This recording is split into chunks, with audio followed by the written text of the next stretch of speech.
She answered every call, met every expectation, smiled through every burden. From the outside, she was doing fine. But inside, something felt missing, not broken, not sad, just quietly empty. This isn't a story about running away. It's about what happens when you stop listening to the world for a moment and finally hear yourself again. Mira's mornings didn't begin with sunlight.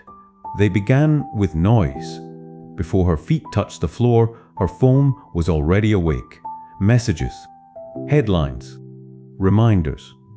People needing answers. People needing reassurance. People needing her.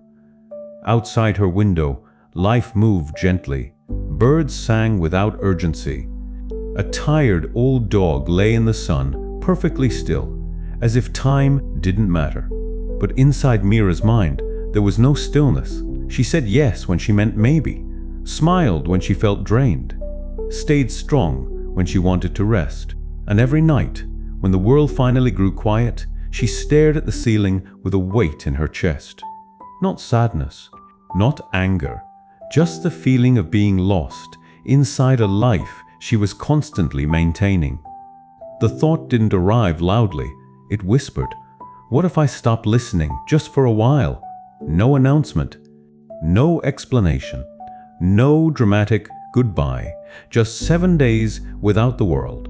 People wouldn't understand. Messages would go unanswered. Expectations would wait. And for the first time, Mira decided that was okay. She turned off her phone, packed only what felt necessary, and followed the narrow road leading beyond the familiar. She wasn't escaping life. She was stepping toward herself. Silence didn't feel peaceful at first. It felt loud, uncomfortable, almost frightening. Without constant noise, her thoughts rushed forward. Regrets she never faced, words she swallowed, dreams postponed for other people's comfort. By a quiet river, Mira noticed a turtle, slow, steady, unbothered. It didn't rush, didn't compare itself, didn't fear being left behind. Mira watched it for a long time. How can you move like that, she wondered, without worrying about time? The turtle offered no answer. It simply moved when it was ready. By the third day, something shifted. The noise didn't disappear, but it softened. And in that softness, a truth surfaced. Mira wasn't tired because life was heavy. She was tired because she carried everyone else. Their expectations, their approval, their opinions of who she should be. A crow watched her from a branch above, still, alert, patient. For the first time in years, Mira asked a question she had avoided. Who am I when I stop trying to be everything? The forest didn't answer, but it didn't interrupt her either. On the 5th day, Mira couldn't hold it anymore. She sank to the ground and cried, not for attention, not to be rescued, but because, for once, she felt safe enough to fall apart. The strength she forced every day dissolved. The dream she buried began to breathe again. Nearby, a deer stood quietly, gentle, present, unafraid. It didn't run from her pain, and somehow that made it easier to stay with it. That's when Mira understood silence isn't empty, it's honest. And honesty heals, but only after it hurts. By the 7th day, silence felt different, familiar, comforting, like coming home.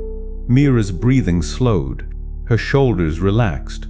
A soft smile appeared, not forced, not practiced, nothing was magically fixed. But she felt real again.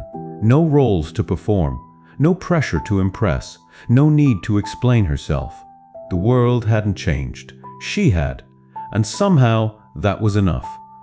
When Mira returned, people noticed. She spoke less, but with intention. She listened, without losing herself.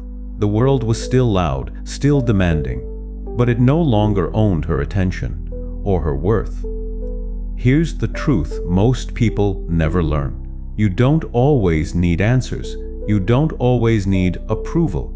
And you don't always need to be strong. Sometimes you need silence. Because when you stop listening to the world for a moment, you finally hear the voice that's been waiting patiently all along. Your own. So ask yourself, when was the last time you truly listened to yourself? If Mira's journey inspired you to listen to yourself, keep that inspiration alive. Like, subscribe, and share this story with someone who needs to know your inner voice deserves attention.